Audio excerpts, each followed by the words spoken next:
আজকের দিনটা আমাদের সবার কাছে একটু স্পেশাল, কারণ আজ শ্রাবণ মাসের শেষ সোমবার। শ্রাবণ মাস এলেই যেন চারপাশের পরিবেশটা একটু বদলে যায়। মহাদেবের ভক্তিতে মেতে ওঠেন অগণিত মানুষ।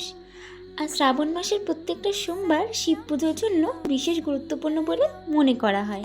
কিন্তু বর্তমানে সোশ্যাল মিডিয়ার কারণে অনেকেই শিব পুজো করে থাকেন, কিন্তু প্রত্যেকে হয়তো জানেনই না এই শ্রাবণ মাস কেন গুরুত্বপূর্ণ, কেন শ্রাবণ মাসের প্রত্যেকটা সোমবার শিব পুজো করা হয়। এর পিছনে রয়েছে পুরাণের এক সুন্দর কাহিনী। চলুন পুজো করতে করতে সেই গল্প কিছুটা করা যায়।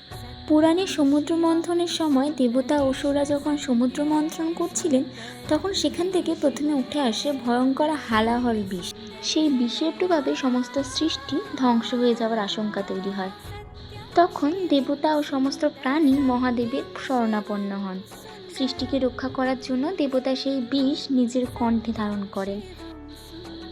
বিষের প্রভাবে তার কণ্ঠ নীল হয়ে যায়, আর তখন থেকেই তিনি পরিচিত হন নীলকণ্ঠ নামে।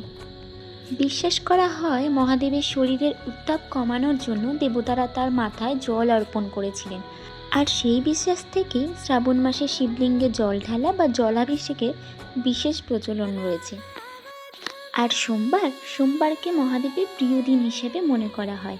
তাই শ্রাবণ মাসের প্রতিটি সোমবার ভক্তরা উপবাস করেন, শিবলিঙ্গে জল, দুধ, বেলপাতা ও ফুল অর্পণ করেন এবং মহাদেবের কাছে নিজেদের মনের কথা জানান। এই বিশ্বাস আর ভক্তির অংশ হয়েই আজ আমিও শ্রাবণ মাসের শেষ সোমবারে মহাদেবের পুজো করলাম। সকাল সকাল পুজোর জন্য সব কিছুই মা গুছিয়ে রেখেছিল, আমাকে বিশেষ করে কিছু বোঝাতে হয়নি। তাও যতটুকু ছিল বোঝানো সেটুকু করে আমি নিজের মতো করে ছোট্ট করে পুজোটা সম্পন্ন করলাম। মহাদেবের কাছে এটুকুই চাইবো, আমার প্রিয় মানুষের জীবনগুলো ভালো থাকুক। যে পথটা আমার জন্য ভালো, মহাদেব যেন সেই পথে আমাকে এগিয়ে নিয়ে যান। এই ছিল আমার শ্রাবণের শেষ সোমবারের পুজো।